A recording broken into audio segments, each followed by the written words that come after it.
mine walked with me the other day, and on our 2-mile loop that we do, she was pumping her arms, she was intense, and she said, "Suzanne, so how are you doing on this mountain climb of finding God? Are you clawing your way up a steep part, or where are you?" She was so intense. I was a little overwhelmed.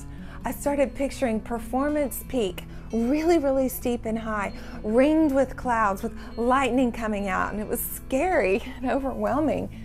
And I saw the peak as if it was part of a chain, sort of like the Smoky Mountains or the Rockies, and right beside it were the twin peaks called Duty and Damnation, and the foothills were things like Frustration, and oh, it was just awful. I was so intimidated. And I looked at her and I said, "You know what? I've gotten off that Performance Peak. I can't handle it. I've just stopped climbing and I'm waiting on God. And you know what? He's coming to be. He's coming to me in more stillness and quiet. And I'm so thankful." Well, can you relate to this conversation? How do you feel about performance? Do you feel like God is always rating you on a scale of 1 to 10, mad at you all the time because you mess up and about to hurl a lightning bolt at you? Do you, in your job situation, have performance reviews?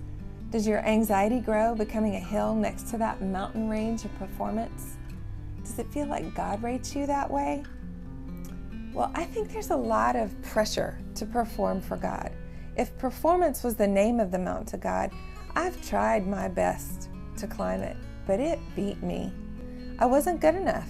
I tried to be good enough and right enough, and all it made me was proud and stupid. So the bottom line, I'm trying not to perform in my Christianity. I'm trying to live and breathe it, resting in God's kindness toward me and believing in His love, and keep it that simple.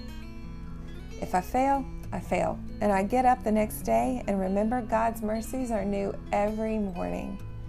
If I succeed in doing something right or in loving well, I smile, acknowledge that God is at work in me, and I move on. So how do I find God, as my friend asked? Well, that's a great question. How do I hear Him and know Him and feel His love for me? I found that the advice of ancient people has my answer. I rest and I wait. Thousands of years ago, people were also seeking the presence of God. They would settle their Bibles. They would open up their Bibles and wait of God, praying on Him. Let me start that over again. Sure. Sorry. It's okay. They would open their Bibles and wait on God, praying to Him to come and speak. They would wait and settle down. They would wait until they were focused. Have I said that they would wait? All the bells and whistles of their day were just as distracting, whether it was milking cows or gathering eggs or feeding children or working at the mill. I've read stories of how they would rise early or stay up late just to have this quiet space with God. Jesus did this too. Then they would read a text of Scripture and reread it, thinking it, praying it, questioning it, looking for God in it. Part of the reason they did this in the extreme hours of the day was they didn't need,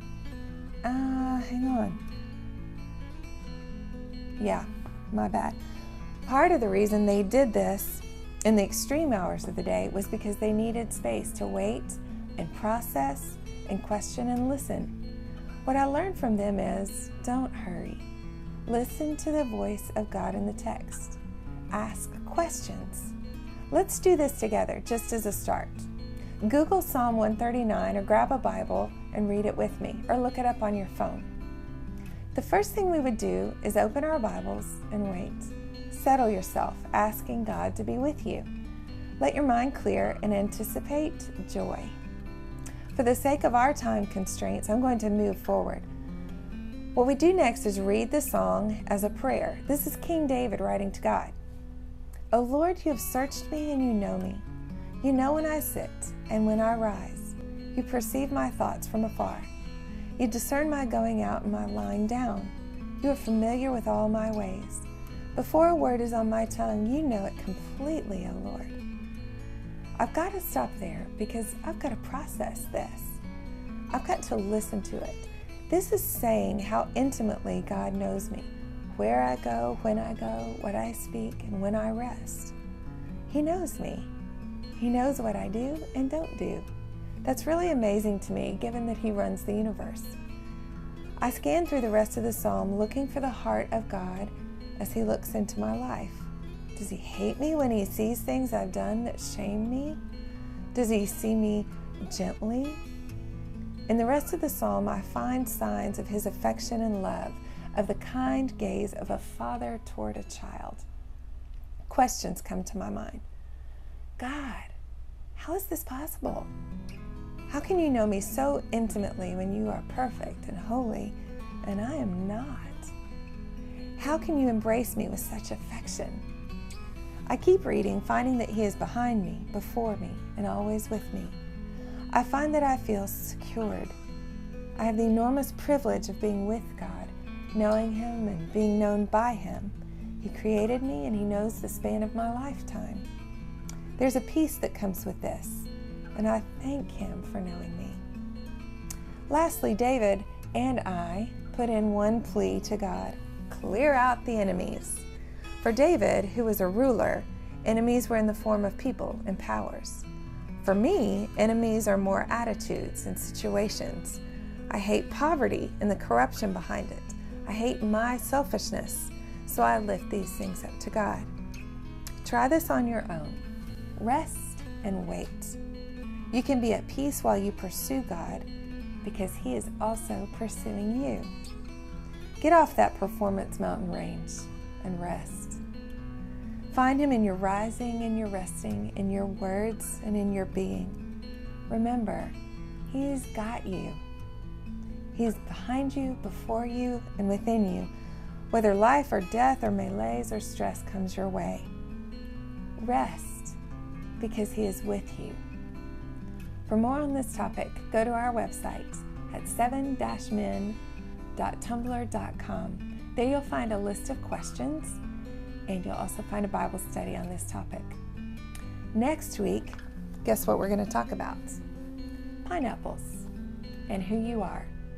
How on earth are pineapples connected to your identity? I'll tell you. You got to tune in. See you then. Bye.